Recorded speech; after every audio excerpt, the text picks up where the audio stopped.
So we are certainly seeing a simultaneous, I'm not going to say coordinated, but possibly, but certainly simultaneous dramatic rise in the oppression of power, those in government, those who hold the levers of power against those who don't. And that's happening in a coordinated fashion. And if you regard those as opposite sides of a conflict, then yes, what we have is already a low-grade world war emerging on every continent. Yeah. Before we get deep into this conversation, I just want to bring everyone's awareness to the fact that we need you to share this podcast. Yes. I'm going to say it now while I think about it. But if I can ask you guys to firstly go and subscribe to the Oddcast HQ YouTube channel. We are very close to our reached 800. Yes, we've nearly reached 800. We're rocketing along. And we would really love it if you can invite more people to watch it. Every week we see it goes up, but we want to continue doing this. We want to bring more resources on. And the first thing I will be doing is hiring writers, like actual people who can help me get my head over all of this stuff, because it's impossible to do it all on your own. Plus produce it, plus wrangle you. It's a lot of work. So I'm so sorry. I'm part of the burden. Can I just say though, I have now discovered that my great cultural contribution, the thing that I will be remembered for all of posterity, won't be my political commentary and advocacy around water access for irrigators and farmers. It won't be my work during COVID. It won't even be my marbles video and my civics education work that I've done for the Australian public. Apparently, the thing that I'm going to be remembered for forever is going to be tangent time, tangent time, tangent time, tangent time. Apparently, that dance and that tuneless ditty is the thing that all of you, our beloved viewers, want on a T-shirt. Explain yourselves. That is, and I am currently mid-design of it. And we're going to have hoodies and T-shirts, and we're going to do a pre-order, aren't we?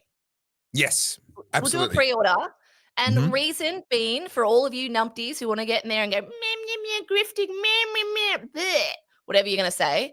You notice how many people of your audience don't like me? It's great. I just want to give them more ammunition. Yeah, it's fantastic. So we're going to do a pre-order because we have no idea how many we're going to sell and also what bloody sizes you want. So we need to do the pre-order. And then that way we can sort of gauge what's going on. And then if you guys like them, we'll do more. That's the plan. But we need you to share the show. Yep. Share the show. We will put up the design. Once the design is made, I'll put it up all over my socials. I'm sure Carly will do the same. We will talk about it in an episode, and we will put it up as just one of the products on my website so that you can go in there and pre-order it. We'll figure out with the suppliers what the supply delay is going to be in order to be able to fulfill that. I've told them, though, to brace themselves. I've told them to get ready because I'm really confident that we will sell at least 2 of them, one for you and one for me. One for me. Yeah. And I'm going to buy one for my mum as well. So they're bracing themselves for a minimum of 3 in that pre-order. Yeah. Well, just to share some other good news, I bought myself a video caster yesterday. So you've got yours up there and I've got one here. And I no longer have to travel with it in my backpack. And G has hardwired everything. So we've got a new table on order. So every week, guys, we are making incremental improvements to this studio, but I'm also going broke because of it. So please buy a T-shirt so I can replace some of the money. well, not yet, because we don't have the design finalized and we don't have it available online, but we're letting you know, brace yourselves, guard your wallets, because we're coming for them. And now, can I also say another thing that we're working towards, which I'm finding actually way more exciting than I probably should, than makes sense for me to do, is having put all that work in and lovingly built that beautiful studio, we're going to be moving it sometime soon. That would be great. We're going to move it into a larger area where we can fit a guest in person to join us. Yes. Are we talking about the extra room in our house, or are we talking about, are you hiring something I don't know about? Is this new news? No. We're talking about the larger space in your house. I'm going to freeload for as long as I possibly can. I mean, unless you want to start coming up here. You can start coming up here to my studio every week. That'd be fine. The reason But I no, will never ever come to your house is those huntsmen. Sorry, but never, look, ever. look, there are no Borises. It's too cold for the Borises. They've all headed north for the winter, and they'll be back in springtime. So this is a good window of opportunity for you to come on up here. But no, we are We moving into a bigger space. Yes, we have a spare. What do you call that? A rumpus room? It's like a massive, oversized landing area at the top of the stairs that Yeah, sort of doubles as a rumpus, I guess. We're yeah. going to move in there, and we're talking in the next couple of months. We're not talking like straight away, but believe me, we are evolving the show, and we're going to get to the point where yes, we are having guests on and throwing extra people in as our victims. Well, we've got competition with Avi and Rukshan now, and sorry, I just have to win. They're no competition. Don't flatter them. Gosh, really, Carly? They're not Avi's competition head's big for us. enough. But no, All right, it's let's get back something to the that topic. I'd love to do, have some people on. But should we Yes. start with Australian politics? Just because Yeah, let's I'm do just that. so uninterested. Let's talk about the Nationals and Liberal coalition. You're uninterested. Wow, Carly, you're going to get all You know excited why about I'm like uninterested? I'll tell you why? why. I'll give you my Why? my opinion, and then you can give me like your actual political analysis. Yeah. I just find it so uninteresting how low of intelligence our political leaders are, and watching them Yeah. squabble and like just cringe through any interviews about this. There Yeah. is no further like evidence that I can say than this disbanding that's showing how out of touch these Liberal Party people are. They only talk to themselves. They've obviously got the people, the backers, who are telling them what they want, which is so out of touch with the average person. And they're saying we need to adopt more of the left. We need to go more left. Are you joking? That's exactly what we don't want. And if all you needed to do was speak to one normal person that isn't part of the Liberal Party, and you would find where you're going wrong, but they just don't. It's So infuriating.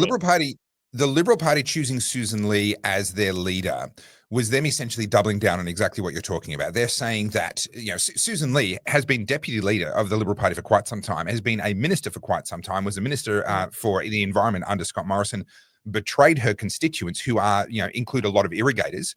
She betrayed them by backing the government's water basin mismanagement, etc. I've been covering that in detail in videos for years. David Littleproud, who was re-elected as the leader of the Nationals, was the water minister under Scott Morrison. And he is someone that I have no time for at all. I consider him to be as slippery and slimy and unprincipled as politicians really get. He touts his country credentials. Oh, I'm from Burke. Well, actually, he's a banker from Burke. He's not a farmer. He's not an irrigator. He doesn't really have any sympathy or time for people in that line of work. But let me tell you a David Littleproud story.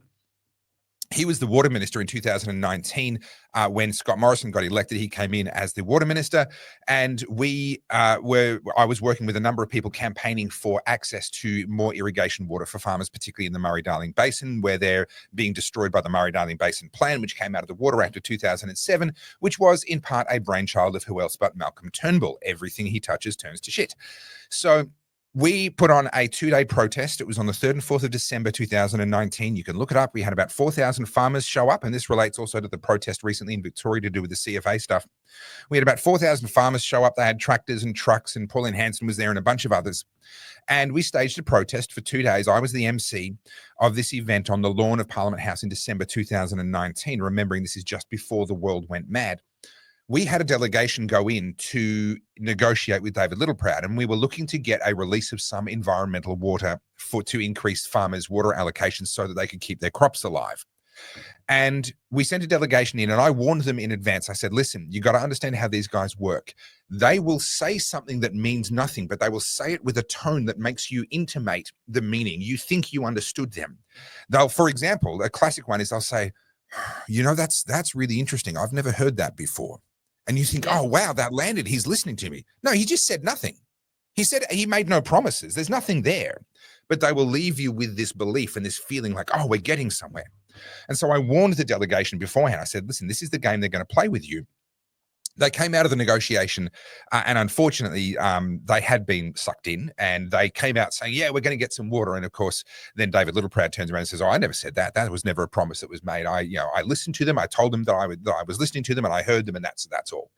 Yeah. And so David Littleproud then I think it was about 2 weeks later, I don't remember the exact time, resigned as water minister and installed Keith Pitt as the water minister. And what that said to me, number one, was he never negotiated in good faith. He's as slippery and slimy as every other politician is.